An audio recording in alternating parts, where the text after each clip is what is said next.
and then what happened when she actually did. So the brand is called Soul Carrier. You can see here it's a purse company. It has nothing to do with what you do. But this is the video. How many of you are using videos in your social media? Yeah, good. Okay, you should be. This is the video that was on the front page of her website that told her story. I hope you can tell by the large air quotes that she does not tell a story, but I want you to watch this video and afterwards we'll talk about it. We'll see what you think, okay? Let's roll the tape. Talk to me. Talk to me. Close your eyes. Okay. Breathe.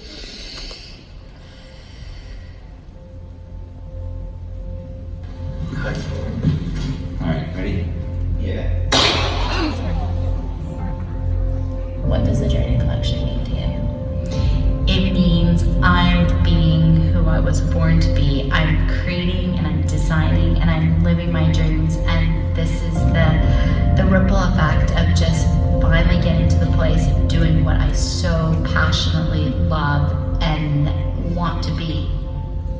A lot of people view me as the girl who lost my parents in college, and I was a girl that was supposed to carry on Paisan and Joyce's legacy, but deep down, I want to be me. I want to be Jennifer Page. I want people to look at me and be like, she listened to her own intuition, she listened to her heart, and she followed her dreams.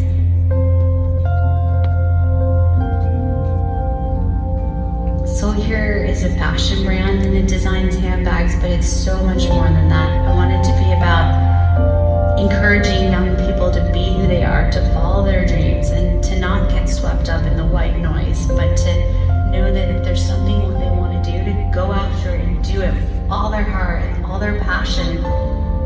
If you're doing what you're meant to do, you will get there.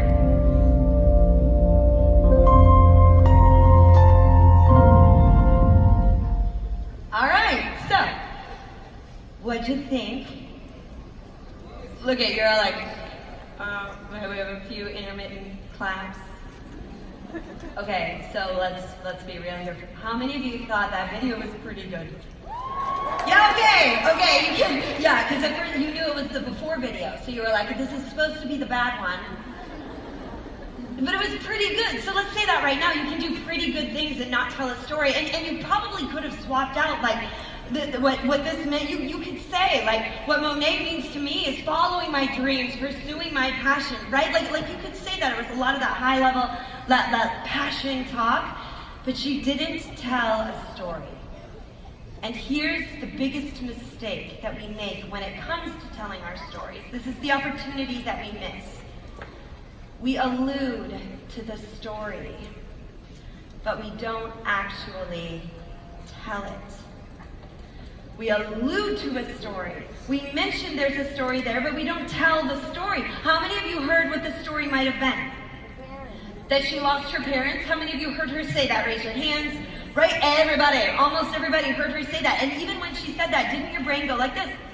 Like, I'm about to hear a story, because your brain wants to hear stories, but she kept going, so you kept going, and what we got was a pretty good video, and nobody was the wiser for it. The question is, how differently would you feel about this brand, about her, if she told that story? Good news. You don't have to wonder. We have an after video. So I got together with Jen. It turns out this moment with her parents really was the catalyst for starting this company. So we reworked the script. I want you to watch this video now and see if you can tell the difference telling the story makes. I suppose my story starts like anyone else's. My parents wanted what was best for me and not to have to experience the struggles that they did. So I pursued a business degree, and then afterwards I planned to pursue law school. Then when I was 21, my life changed. I woke to find myself hanging upside down by my seatbelt. My family's SUV had flipped over several times, hitting the base of a concrete billboard before coming to a stop. Both my parents were taken from me that day. My mom was killed instantly, and my dad died hours later in the hospital. I knew that saying goodbye to two people I loved would be hard, but what I wasn't expecting was how hard the aftermath would be. Everyone was wondering what I would become in light of this tragedy. There was a lot of pressure, scrutiny, a lot of noise. I'll never forget the last words my mother said to me. She was sitting in the passenger seat of the car, and seconds before the accident happened, she turned around and she said to me, "Where do you want to go?" The next moment was chaos, and she never even got to finish that sentence.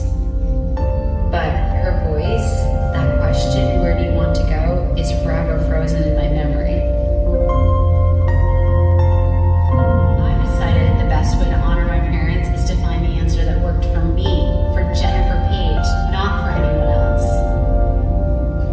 Soul Carrier is the manifestation of that.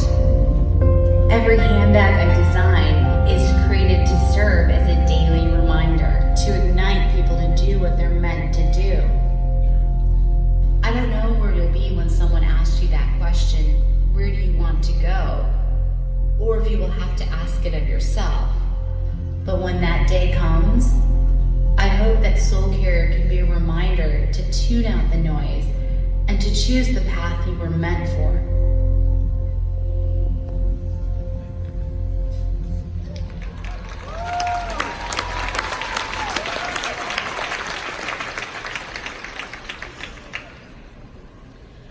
So let me ask you, could you tell the difference? Isn't it shocking? Like, in looking back on it now, isn't it incredible that she didn't tell that story in the first place? Like, why wouldn't she? And doesn't the name Soul Carrier mean something different to you? For a while, Jen was getting more speaking engagements than I was, which was irritating, if I'm honest. Right, but people wanted to hear that story. Here's the thing, however, the danger of showing you that video. So let me put it this way. There are two people I want to talk to in this room right now. The first person is the person who watched that video and thought, "I have a story that big. I have a story, like, I have my own story." That sounds feels a little bit like that. And I don't know if I should or how to tell it. And to you, I say, give it the time and the space that it needs. And if and when, and only if and when, you decide you're ready to tell it, I hope you do. The second person I want to talk to in this room is the person who watched that video and thought, "I don't have a story that big. Nothing that big has ever happened to me. I've just kind of lived my life and I've made some choices. Like, what good are my small, insignificant stories?" And to you I say, I started this whole presentation with a story about a bad haircut. That was not a big story. It isn't the magnitude of the story that matters. It's the decision to tell one. I hope that's the decision you make. All right? All right? Does that sound good? Does that sound good?